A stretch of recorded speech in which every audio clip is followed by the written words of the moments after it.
بسم الله الرحمن الرحيم. وأهلا سلام يا إخواني وأخواتي. مدة الصوماليات مeel kasta joogtaan waa idin salaami.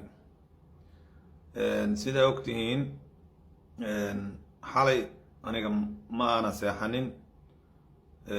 Aad iyo aad ayaa maaragtay runtii madax xanuun iyo waxaan ka cabsadaba dhinacaan inuu dhiig iga furto. ummadda Soomaaliyeed kulle waa arkayna madaxdanadii waxay ku hadlayeen oon hadalladooda waa la soo dhaweynayaa, laakiin waxaa loo baahan yahay hadal aad u adag. Safiirka Kenya Ethiopiana in meesha laga buriyo, dagaalna la iclaamiyo. Ethiopia hadal iyo sharci iyo qaanuun iyo adduun ixtiraami mayso. waxeedu waxaa waaye alamtaraba soo dhaaf weeyaan. wax la yiraahdo caalam iyo sharci caalam iyo hebelka oo meesha ka soconaa uma jiro. ninkii nabad haysta ayay ka burburaysaa. annaga waxaa waaye waa noo dagaal dhan walbo.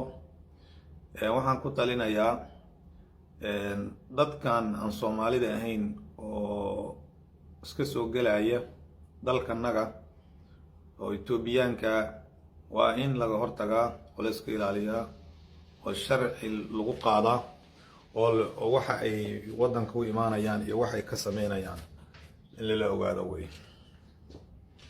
waxaan ku talinayaa midda kale dadkan caada qaatayaasha oo mar walba dhulkanaga cadowga u hoosaasiya in wax laga qabto oo waxay ku tusaale qaataan lagu sameeyo aysan adduunyada ku sii waarin kuna sii joogin weeyaan. maalin la arko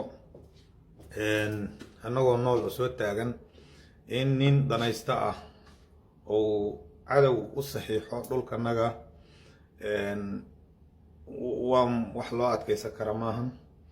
wax ummadda Soomaaliyeed dhalinyarada dadka mid weyn iyo mid yar dumar iyo rag waa in fadhiga laga kacaa. adduunyada maaragtay waxaa loo dagaalamayaa maanta qof walba sidee maaragtay dhul ku heshaa, sideed maaragtay bad ku heshaa, sideed istiraatiijiyad ku heshaa, sideed ku dhacdaa waxaad dhici karto weeyaan. maanta inay ka shalayaan waayo ragga dambiilayaasha oo Muuse Biixi uu ka mid yahay inay ku qoos qaataan weeye. Muuse Biixi wax badan ayaan ka xishoonay, wax badan ayaad been ku marmarsiyootay, laakiin ummadii Soomaaliyeed waad hoday.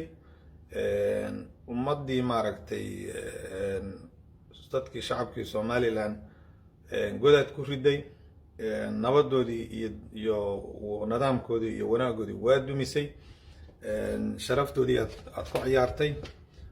oday dhintaana tahay oo kolley dee mar dhow ayaad qabri iska gelaysaa, wax ku hara ayaan jirin.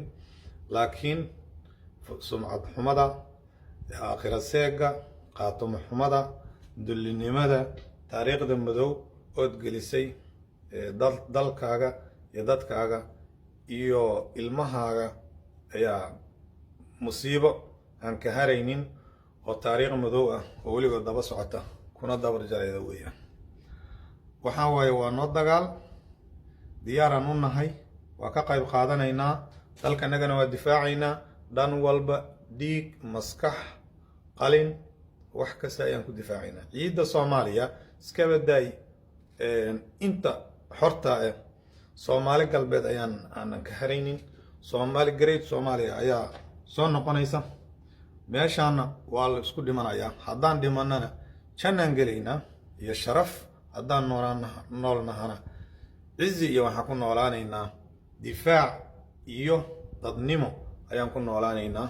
weligana nalagama guulaysan, weligana maaragtay nalama gumaysan. hadda ka hor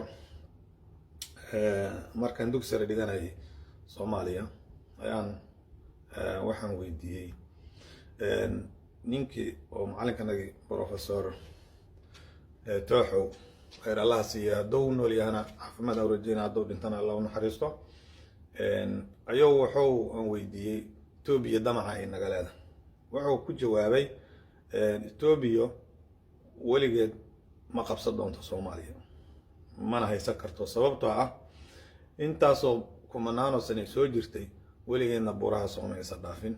laakiin maanta annagoo casrigan joogna oo teknolojiyadan haysana oo halkan marayna in ay ku haweystaan oo ay tanu dhacdo, macnaheedu waxay ku tusaysaa inaanan raacin waaridkanaga, inaanan raacin abkanagii, inaan naga buuxaan dad liita, inay naga buuxaan ayaa caddaynaysaa. sidaas darteed waxaa waaye sida la sheegaba Muuse dal ma bixi karo, Ethiopiana ma sii karo dhul iyo bad ma sii karo. laakiin macnaheedu waxaa waaye ninaya hadda ka hor waxaa la yidhi suuxaan yaa sanka ka martaaliy aasusankii oo dhan iska jaray, sababtoo ah waxaan ka cabsanaa yiri meeshan inay halaqya mareen noqoto. sidaas darteed kaliya waxaaba macnaha damiirkaaga la tijaabinaya, dadnimadaada la tijaabinaya, dhiigaaga la tijaabinaya, waa lagu fiirinaa waxa. laakiin markii inaad ka qaylidaa la fiirinaa, ood ka kacdid, haddaad ka buuqdo ood ka kacdid ood ka dagaasantid dibaa lagaga noqonaa. laakiin haddii lagugu dayo oo aad u aamustid oo lagugu dayo u aamustid, war waa ku soconaya leeyahay marka dambe waana lagugu wadayaa. marka Muuse naarta gal, cadaabta gal, meel xunna ku dhimo, waadna dhimanaysaa, mana noolaanaysid. laakiin waxaad naga qaadi karta male. dad Soomaaliyeeda jooga, dad sharaf laha jooga, dad dhiig laha jooga oo dalkooda u dhimanaya iyo diintooda. marka waa noo tahay, waa noo dagaal, waa dagaalamaynaa, meel kastana waa kugu imaanaynaa. taasaan idin leeyahay ummadda Soomaaliyeed, dalkiina difaacda, sharaftiina difaacda, diintiina difaacda. culimada Soomaaliyeed meel kasta joogtaan waxba idin tiri mayso masaajid aad ka qudbaysaan, masaajid aad ka qudbaysaan waxba idin tiri maayo. masaajidka lagugu soo galaa waxaad garato soo waxaad garata maaha, diinta Ilaahay iyo dalka Ilaahay iyo dadka Ilaahay. waxa waaye dhibkuba wuxuu ka yimid inaan ka aamusnay oo dhulkay naga haysato anagoo aamusnay. jigjigaan annaga iska leh, dirir dhaba annaga iska leh, harar iyo hawaash annaga iska leh, waana ku dagaalamayna, waana ku dhimanaynaa. waxaan inaan ku dhinto anoo Ethiopia la dagaalamaya, inaan ku dhinto waxaan ka jeclaa ma jiraan. inaan ku dhinto anoo Ethiopia la dagaalamaya wax weligay ayaan ku riyoonay. waana dagaalamaynaa, waana dagaalka kaliya aan gelayaba. weligay dagaal inaan galo kumana talagin, laakiin kaas waan galaa. waa idin salaamay, wassalaamu calaykum waraxmatullaahi wabarakaatuh.